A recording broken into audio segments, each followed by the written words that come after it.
आदाब, ये आकाशवाणी है। खबरों के साथ मैं आसिया मैमुना।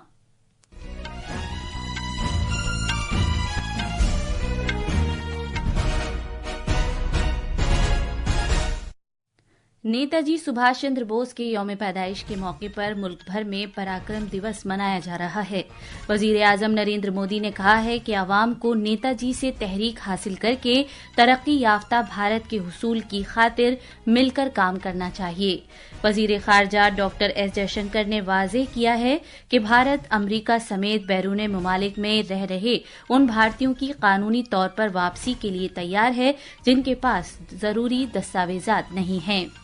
दिल्ली असेंबली इंतखाबात के लिए इंतखाबी मुहिम जोरों शोर से जारी है। बीजेपी, आम आदमी पार्टी और कांग्रेस के सरकर्दा रहनुमा वोटरों को राग़िब करने के लिए कई रैलियां और रोड शो कर रहे हैं। रेलवे मौनी अमावस्या के मौके पर बड़ी तादाद में अकीदतमंदों को सहूलत फराहम करने के लिए 150 से ज्यादा खुसूसी रेलगाड़ियां चलाएगा।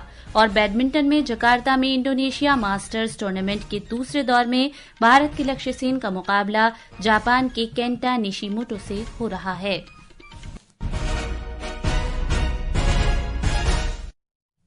अब खबरें तफसील से। आज नेताजी सुभाष चंद्र बोस के 128वें यौम पैदाइश के मौके पर उनकी अक़दार के एहतराम में पराक्रम दिवस 2025 मनाया जा रहा है। सदर जमहूरिया, नायब सदर जमहूरिया और वजीर आजम ने इस मौके पर नेताजी को खिराजे अकीदत पेश किया है। एक सोशल मीडिया पैगाम में सदर जमहूरिया ने कहा कि नेताजी भारत की जिद्दोजहद आज़ादी में सबसे ज्यादा मुसम्मम इरादे और तहरीक देने वाली शख्सियतों में से एक थे। उन्होंने कहा कि आज़ादी हासिल करने के तईं उनके मुसलसल अज़्म और आज़ाद हिंद फौज की उनकी हौसलामंद क़यादत से भारत की आइंदा नस्लों को जज्बा हासिल होता रहेगा। नायब सदर जमहूरिया जगदीप धनखड़ ने अपने पैगाम में कहा है कि गैर मुल्की हुक्मरानी से भारत को आज़ाद करने के तईं नेताजी की शुजाअत, वतन परिस्ताना जज्बा और उनका यादगार ताउन बेशुमार भारतीयों को तहरीक फराहम करता रहेगा।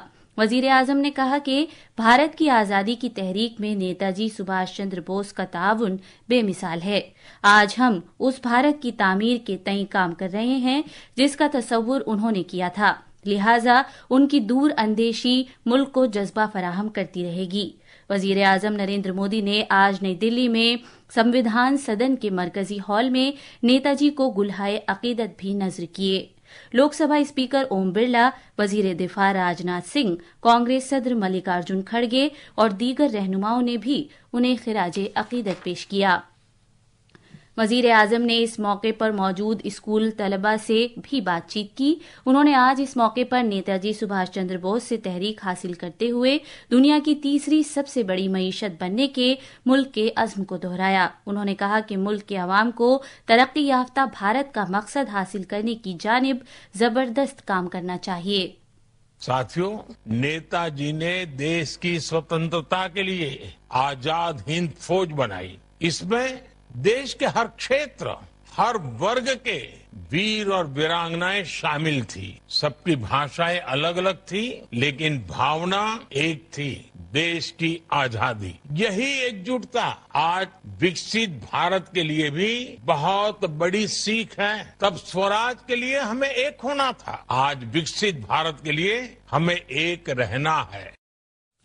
नेताजी सुभाष चंद्र बोस के ताउन को याद करते हुए जनाब मोदी ने कहा कि लोगों को नेताजी की तरह अपनी आरामदेह जिंदगी से बाहर आकर इस्तेदाद पर तवज्जो देते हुए महारत हासिल करनी चाहिए, जिन्होंने मुल्क की आज़ादी के लिए चैलेंजों को गले लगाया था। वजीर आजम ने मुल्क के इत्तेहाद पर जोर देते हुए कहा कि अवाम को उन लोगों से खबरदार रहना चाहिए जो मुल्क को कमजोर करना चाहते हैं। नेताजी सुभाष चंद्र बोस से जज्बा हासिल करते हुए जो काम किए गए हैं उनका जिक्र करते हुए वजीर आजम ने कहा कि उनकी हुकूमत ने नेताजी की याद में लाल किले में एक म्यूजियम कायम किया है। उन्होंने ये भी कहा कि नेताजी का मुजस्समा इंडिया गेट के करीब कायम किया गया है और अंडमान और निकोबार में एक जजीरे का नाम भी नेताजी सुभाष चंद्र बोस के नाम पर रखा गया है। आज हम नेताजी सुभाष चंद्र बोस की जन्म जयंती का उत्सव मना रहे हैं। नेताजी का जीवन परिश्रम ही नहीं, पराक्रम की भी पराकाष्ठा। नेताजी ने भारत की आजादी के लिए अपने सपनों, अपने आकांक्षाओं को तिलांजलि दे नेताजी देश के उन महान सपूतों में से एक थे जिन्होंने विदेशी शासन का सिर्फ विरोध ही नहीं किया बल्कि भारतीय सभ्यता पर सवाल उठाने वालों को भी जवाब दिया। नेताजी का जीवन और उनका योगदान युवा भारत के लिए प्रेरणा। ये खबरें आकाशवाणी से नश्र की जा रही हैं। वजीर खारजा डॉक्टर एस जयशंकर ने कहा है कि भारत के साथ तिजारत दोबारा शुरू करने के बारे में पाकिस्तान से कोई बातचीत नहीं हुई है। उन्होंने वजाहत की है कि भारत के साथ तिजारत मुनक़ता करने का फैसला 2019 में पाकिस्तान की इंतजामिया ने किया था। कल वाशिंगटन डीसी में प्रेस कॉन्फ्रेंस से खिताब करते हुए डॉक्टर जयशंकर ने सबसे ज्यादा पसंदीदा मुल्क MFN की हैसियत से मुतालिक भारत की देरीना तशवीश को दोहराया जो भारत ने पाकिस्तान को दी हुई है, लेकिन पाकिस्तान की तरफ से इसका कोई मुस्बत जवाब नहीं दिया गया है। 2019 में जो निर्णय लिए गए कि भारत के साथ व्यापार नहीं करना, वो उनके साइड से था। हमारी जो चिंता जो थी शुरू से, हमारा हित था कि हमें MFN स्टेटस मिले, कि हम पाकिस्तान को MFN स्टेटस देते थे तो हमको देते नहीं थे। तो आज पिछले साल के बाद ऐसी कोई पाकिस्तान के साथ बैठ के ऐसी कोई बात नहीं हुई व्यापार के बारे में, ना उनके यहाँ से कोई ऐसा इनिशिएटिव आया है। जो ड्रग्स के बारे में जो आप कह रहे हैं वो तो सबको जानकारी है इसमें कि वहां से ड्रग्स काफी संख्या में आते हैं और ये चिंताजनक विषय है। भारत और अमेरिका के दरमियान मजबूत रिश्तों का जिक्र करते हुए डॉक्टर जयशंकर ने जोर देकर कहा कि दोनों मुल्कों के दरमियान बड़े पैमाने पर एतमाद और हम आहंगी पाई जाती है। डॉक्टर जयशंकर ने बगैर दस्तावेजात के अमेरिका समेत बैरून मुल्क रहने वाले भारतीय अफराद की कानूनी तौर पर वापसी से मुतालिक भारत के मौक़िफ़ को भी वाज़ेह किया। उन्होंने कहा कि मुल्क उनकी वापसी के लिए खुला है। उन्होंने जोर देकर कहा कि भारत कानूनी तौर पर आमद-ओ-रफ्त की जबरदस्त हिमायत करता है और वो आलमी सतह पर शानदार मौक़ों के लिए हुनरमंद और बासलाहियत भारतीय अफराद की मौजूदगी का ख्वाहिशमंद है। उन्होंने सख्ती से कहा कि भारत गैर कानूनी तौर पर एक दूसरे के मुल्क आने जाने की मुखालफत करता है। उन्होंने ये भी कहा कि इससे साख को नुकसान पहुंचता है और मुख्तलिफ किस्म की गैर कानूनी सरगर्मियों को बढ़ावा मिलता है। 70 रुकनी दिल्ली असेंबली इंतखाबात के लिए इंतखाबी मुहिम जोरों शोर से जारी है।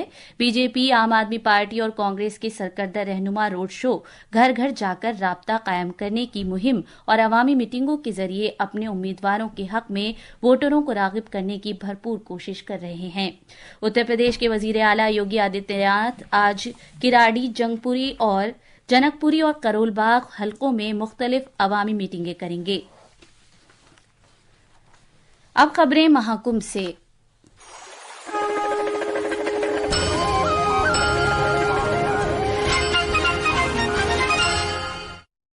प्रयागराज रेलवे डिवीजन इस माह की 29 तारीख को मौनी अमावस्या के मौके पर अकीदतमंदों की बड़ी तादाद के पेश नज़र महाकुंभ के लिए 150 से ज्यादा खुसूसी मेला रेलगाड़ियां चलाने का मंसूबा रखता है। ये खुसूसी रेलगाड़ियां प्रयागराज के सभी 9 स्टेशनों से चलेंगी ताकि अकीदतमंदों को सफर में सहूलत मिल सके। मेले के मुंतजिमीन ने कहा है कि मौनी अमावस्या के मौके पर त्रिवेणी संगम पर पवित्र डुबकी के लिए तकरीबन 8 से 10 करोड़ अकीदतमंदों के आने का इम्कान है। भारत के लक्ष्य सेन इंडोनेशिया मास्टर्स टूर्नामेंट से बाहर हो गए हैं। उन्हें जापान के केंटा निशिमोटो ने हरा दिया है। आखिर में खास खबरें एक बार फिर। नेताजी सुभाष चंद्र बोस के यौम पैदाइश के मौके पर मुल्क भर में पराक्रम दिवस मनाया जा रहा है। वजीर आजम नरेंद्र मोदी ने कहा है कि आवाम को नेताजी से तहरीक हासिल करके तरक्की याफ्ता भारत के हुसूल की खातिर मिलकर काम करना चाहिए। वजीर खारजा डॉक्टर एस जयशंकर ने वाज़ेह किया है कि भारत अमेरिका समेत बैरून ममालिक में रह रहे उन भारतीयों की कानूनी तौर पर वापसी के लिए तैयार है जिनके पास जरूरी दस्तावेजात नहीं हैं। दिल्ली असेंबली इंतखाबात के लिए इंतखाबी मुहिम जोरों शोर से जारी है। बीजेपी, आम आदमी पार्टी और कांग्रेस के सरकर्दा रहनुमा वोटरों को रागिब करने के लिए कई रैलियां और रोड शो कर रहे हैं। रेलवे मौनी अमावस्या के मौके पर बड़ी तादाद में अकीदतमंदों को सहूलत फराहम करने के लिए 150 से ज्यादा खुसूसी रेलगाड़ियां चलाएगा। और बैडमिंटन में जकार्ता में इंडोनेशिया मास्टर्स टूर्नामेंट के दूसरे दौर में भारत के लक्ष्य सेन बाहर हो गए हैं। इसके साथ ही खबरों का ये बुलेटिन खत्म हुआ।